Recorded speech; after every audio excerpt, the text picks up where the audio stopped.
భారత్లో జరిగిన ఎన్నికల కోసం గత అమెరికా ప్రభుత్వం ఖర్చు పెట్టిన 21 మిలియన్ డాలర్లు తీవ్ర దుమారం రేపుతోంది. భారీగా డబ్బున్న దేశంలో ఓటింగ్ శాతం పెంచడానికి అమెరికా నిధులు ఎందుకు ఇవ్వాలని ట్రంప్ ప్రశ్నిస్తున్నారు. అంతేకాక భారత్లో ఎవరినో గెలిపించేందుకే బైడెన్ ఏకంగా 21 మిలియన్ డాలర్ల ఫండ్ ఇచ్చారని ఆరోపించారు. ఈ విషయాన్ని భారత్కు ఖచ్చితంగా తెలియజేస్తామన్నారు. ఇక భారత్లో 2024లో జరిగిన ఎన్నికల్లో ఏకంగా 1.5 కోట్ల వరకు ఖర్చైనట్లు అంచనా వేస్తున్నారు. అలాంటిది అమెరికా 21 మిలియన్ డాలర్లతో ఎలా ప్రభావితం చేయగలదని పలువురు ప్రశ్నిస్తున్నారు.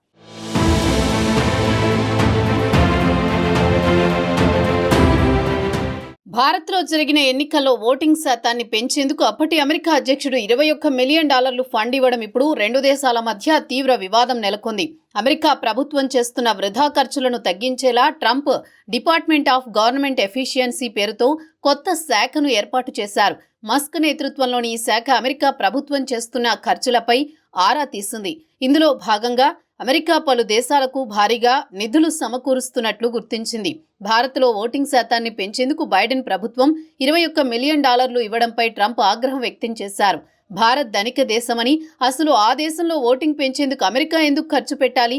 భారత ఎన్నికల్లో బైడెన్ తన పక్షాన ఎవరినో గెలిపించేందుకు ఈ డబ్బును ఖర్చు చేసినట్టు ఆరోపించారు. బైడెన్ ఎవరిని గెలిపించేందుకు ఈ డబ్బును ఖర్చు పెట్టారో తెలియాల్సి ఉందని, ఈ విషయాన్ని భారత ప్రభుత్వానికి చెప్పాలన్నారు. అంతేకాక ఈ డబ్బును ఎవరి కోసం ఇచ్చారో చెప్పాలని ట్రంప్ డిమాండ్ చేశారు. ఇటీవల ఈ 21 మిలియన్ డాలర్ల ఫండ్ను డోజ్ రద్దు చేసింది. భారతదేశం దగ్గర చాలా డబ్బు ఉందని, ప్రపంచంలోని అత్యధిక పన్నులు వసూలు చేసే దేశాల్లో భారతదేశం ఒకటి అని, తమకు భారత ప్రజలు ప్రధాని మోదీ పట్ల చాలా గౌరవం ఉందని ట్రంప్ పేర్కొన్నారు.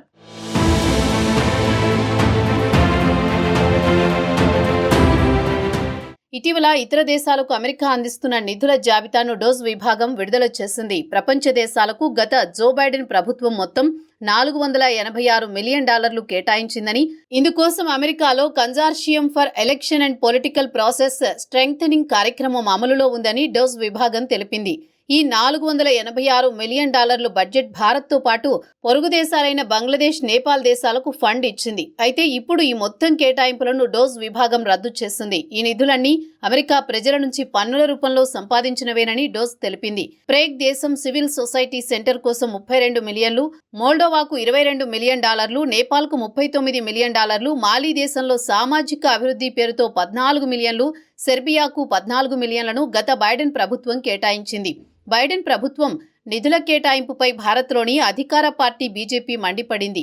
అప్పటి బైడెన్ ప్రభుత్వం 21 మిలియన్ డాలర్లు భారత ఎన్నికల్లో అత్యధిక పోలింగ్ కోసమా, దీనివల్ల ఎవరికి లాభమని ప్రశ్నించింది. అయితే భారత్కు ఇస్తున్నట్లు చెబుతున్న ఈ 2.1 కోట్ల డాలర్లను ఎప్పటి నుంచి, ఎంత తరచుగా ఎవరికి అందజేస్తూ వస్తోందన్న దానిపై ఎలాంటి స్పష్టత లేదు.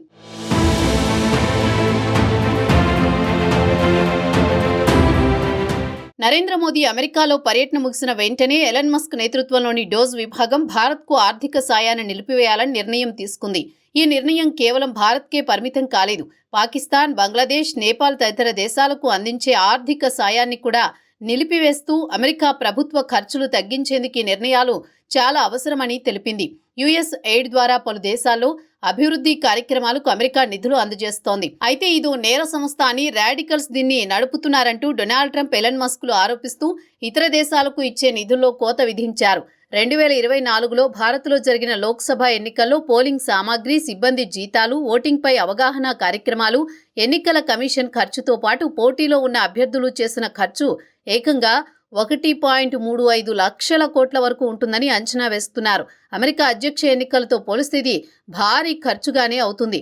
అయితే ఇంత భారీగా ఖర్చు పెట్టే భారత్కు అమెరికా ఇచ్చే 21 మిలియన్ డాలర్లు ఏ మూలకు సరిపోతాయని, 1.5 కోట్లు ఖర్చు పెట్టే భారత్లో 182 కోట్లతో అమెరికా ఎలా ప్రభావితం చేస్తుందని పలువురు ప్రశ్నిస్తున్నారు.